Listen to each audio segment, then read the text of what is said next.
क्या हुआ जब 11 साल पहले हुए ट्रेन हादसे में मरा इंसान पुनः हो गया जिंदा। और यह नज़ारा देखकर सभी लोगों के रोंगटे खड़े हो गए। इस सत्य चमत्कारी घटना की शुरुआत होती है आज से ठीक 11 साल पहले, जहां पर पश्चिम बंगाल में रमेश और शिल्पा नाम के दो पति पत्नी अपनी 18 साल की बेटी के साथ रहा करते थे। दोनों पति पत्नी की आपस में बिल्कुल भी नहीं बनती थी। आए दिन उनके घर में लड़ाई झगड़े हुआ करते थे और एक दिन तो झगड़ा इतना बढ़ गया कि रमेश ने अपनी पत्नी से कहा कि मैं अब तुम दोनों को छोड़कर ट्रेन से अपने मम्मी पापा के पास जा रहा हूँ। यह बात है 28 मई सन 2010 की, जहां पर रमेश ने ज्ञानेश्वरी एक्सप्रेस पकड़ी और अपने मम्मी पापा के घर की ओर रवाना हुआ। वो मन में भले ही ये सोच रहा था कि मैं कुछ दिन रहकर वापस अपने बीवी बच्चों के पास आ जाऊंगा, परंतु उसे इस बात की भनक तक नहीं थी कि आज उसके साथ एक ऐसी घटना घटने वाली है जो उससे अपने बीवी बच्चों से हमेशा हमेशा के लिए दूर कर देगी। दरअसल जब रमेश ज्ञानेश्वरी एक्सप्रेस में अपना सफ़र तय कर रहा था, तभी उस ट्रेन के 13 डिब्बे वेस्ट मिदनापुर जिले में पटरी से उतर गए थे। ट्रेन के 5 डिब्बे दूसरी पटरी पर जा गिरे थे, जिसके बाद उस पटरी पर विपरीत दिशा से आ रही एक मालगाड़ी ने जोरदार टक्कर मार दी थी। उस समय ज्ञानेश्वरी एक्सप्रेस और मालगाड़ी के बीच जो भिड़ंत हुई थी, उसमें 140 लोगों ने अपनी जान गंवा दी थी। परंतु रमेश की किस्मत उस समय थोड़ी अच्छी थी। उसे छोटी मोटी खरोंचें आई और किसी तरह वो अपनी जान बचा करके वहां से भाग निकला।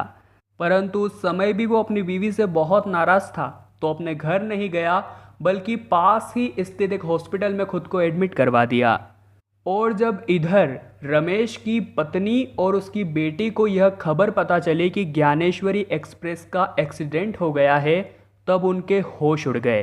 क्योंकि अभी रमेश उन्हें यह बोल के गया था कि मैं ट्रेन से अपने माता पिता के घर जा रहा हूँ, और वो हमेशा उसी ट्रेन से जाया करता था। तो उनके मन में एक ये भ्रम था कि हो सकता है रमेश भी उसी ट्रेन में हो। तो वे ये समझ गए थे कि रमेश भी उसी ट्रेन में होगा। और जब वो हादसे वाली जगह पर पहुंचे, वहां पर बहुत ही खराब स्थिति थी।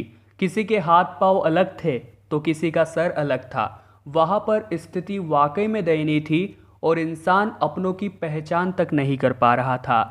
चारों ओर ऐसी भयावह स्थिति देखकर शिल्पा ने मन ही मन ये अंदाजा लगा लिया था कि अब शायद मेरे पति नहीं बचे हैं। और जब बहुत ढूंढने पर शिल्पा को रमेश की लाश नहीं मिली, तो रेलवे के कुछ अधिकारियों ने उसे यह बताया कि आप उनका डीएनए ले आइए। उसके बाद इस हादसे में हमें जो जो डीएनए मिले हैं, हम उन सभी को मैच करेंगे। इससे ही आपके पति की उपस्थिति का इस ट्रेन में हम पता लगा सकते हैं।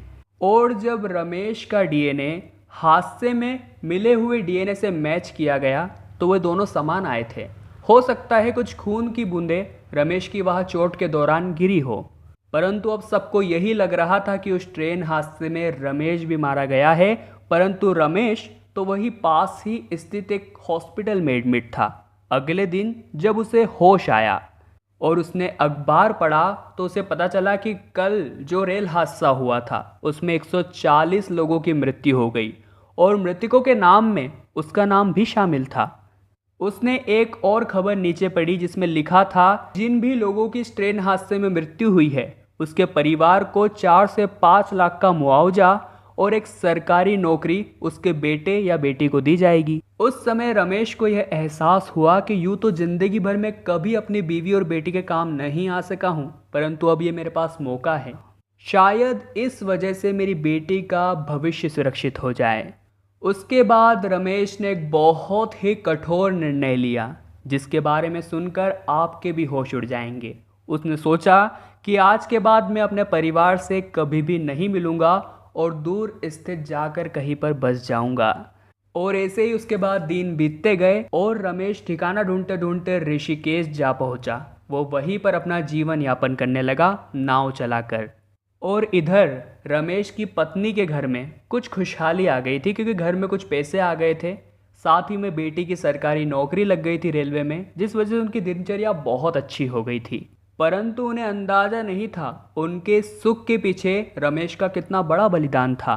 वो हमेशा महादेव से यही प्रार्थना करता था कि मैं कहीं भी रहूं, जैसा भी रहूं, परंतु मेरा परिवार हमेशा खुश रहे। अब दोस्तों ऐसे ही देखते देखते 11 साल बीत गए और अब वो घड़ी आ गई थी जब महादेव का एक बहुत ही बड़ा चमत्कार होने वाला था।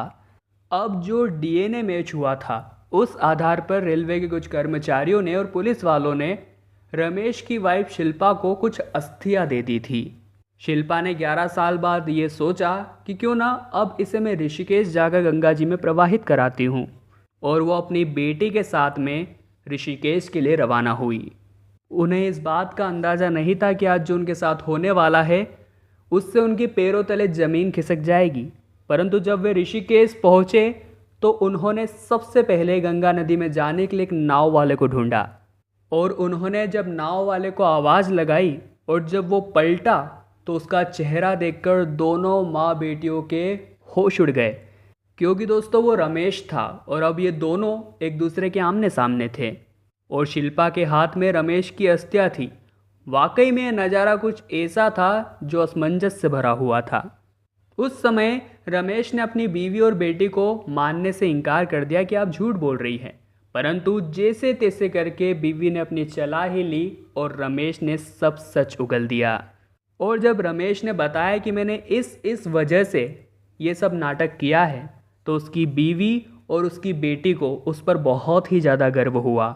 उन्हें बिल्कुल भी अंदाज़ा नहीं था कि रमेश उनकी इतनी चिंता करता है, और 11 साल बाद किसी अपने का फिर से जिंदा हो जाना ये वाकई में उनके लिए सपनों के समान था। पर वो दोनों बहुत खुश थे।